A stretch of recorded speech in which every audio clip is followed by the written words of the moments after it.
বিৰোধী ঐক্যমঞ্চৰ মিত্ৰতা প্ৰায় চূড়ান্ত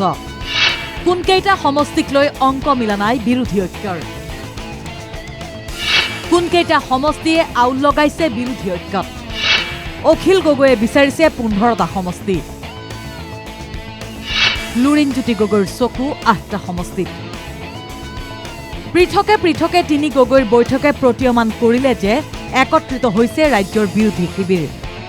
গৌৰৱ গগৈৰ সৈতে হোৱা বৈঠকতে 15টা সমষ্টি বিচাৰিলে ৰাইজৰ দলে কিন্তু 15টা সমষ্টি দিব বিচৰা নাই কংগ্ৰেছে 15টা সমষ্টিৰ 7টা সমষ্টিয়েই সংখ্যালঘু মন্দিয়া গৌৰীপুৰ জলেশ্বৰ আলগাপুৰ কাটলিচেৰা বীৰসিং জৰুৱা নাওবৈচা চমৰীয়া দলগাঁও সংখ্যালঘু সমষ্টি নিজৰ অধীনত ৰখাৰ মন কংগ্ৰেছৰ মন্দিয়াত ৰাইজৰ দলৰ প্ৰাৰ্থী হ'ব কংগ্ৰেছৰ নিলম্বিত বিধায়ক চেয়াৰমান আলী আহমেদ এই কথা ঘোষণা কৰিছিল খুদ অখিল গগৈয়ে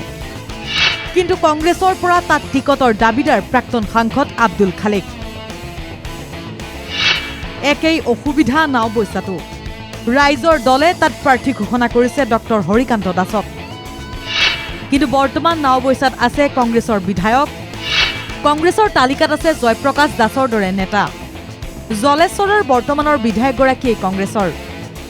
বীৰসিং জৰুৱা এই সমষ্টি পুনৰ নিৰ্ধাৰণৰ ফলত নতুনকৈ গঠন হৈছিল কংগ্ৰেছৰ পছন্দৰ সমষ্টি সেইটো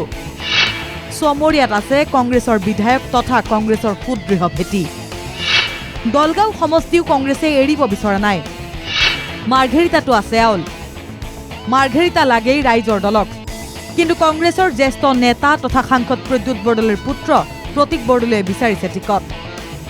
কিন্তু এইখিনিতে এটা কথা ঠিক আসনৰ অংক নিমিলিলেও গৌৰৱ গগৈকে সমৰ্থন কৰিব অখিল গগৈয়ে গৌৰৱ গগৈ হৈ আমি মানে আমাৰ ওচৰলৈ আহিলেও নাহিলেও আগতেও মাতি আছো এতিয়াও মাতি আছো ভৱিষ্যতেও মাতি থাকিম আমাৰ লগত এলায়েন্স হলেও গৌৰৱ গগৈৰ লগত আছো এলায়েন্স নহলেও গৌৰৱ গগৈৰ লগত আছো গৌৰৱ গগৈৰ লগত আমি আছো থাকিম এবাৰ 3 গগৈ 4 গগৈ 5 গগৈ নহয় এবাৰ অসমীয়া মানুহে এটাই বিচাৰিছে যে হিমন্ত বিশ্ব শৰ্মা নামৰ মানুহজনৰ পৰা মানুহক মুক্তি লাগে লুৰিণজ্যোতি গগৈয়ে বিচাৰিছে 8খন আসন পলাশবাৰী বজালি খুৱাং শদিয়া বৰহমপুৰ বিন্নাকান্দি সৰুপথাৰ আৰু ধেমাজি কিন্তু প্ৰথম পৰ্যায়ত বিন্নাকান্দি সমষ্টিটো অজাপক এৰি দিয়াৰ ক্ষেত্ৰত ইচ্ছুক নাছিল কংগ্ৰেছ কিন্তু গৌৰৱ গগৈ আৰু লুৰিণ গগৈৰ শেহতীয়া আলোচনাৰ পিছত সমষ্টিটোত বিৰোধীৰ ঐক্যবদ্ধ প্ৰাৰ্থী অজাপৰ হোৱাৰ সম্ভাৱনা অধিক সৰুপথাৰতো আছে নিমিলা অংক শেষত গৈ এজেপিকেই হয়তো দিব পাৰে সৰুপথাৰ ধেমাজি এৰিবলৈ অকণো ইচ্ছুক নহয় কংগ্ৰেছ কিন্তু 21ৰ বিধানসভা নিৰ্বাচনত অজাপৰ প্ৰাৰ্থীগৰাকীয়ে দ্বিতীয় স্থান দখল কৰিছিল কিন্তু কংগ্ৰেছ আছিল তৃতীয় স্থানত আমগুৰিৰ পৰা সমীৰণ দুৱৰাৰ সহযোগত জবাদেশৰ ৰিপৰ্ট NKTV+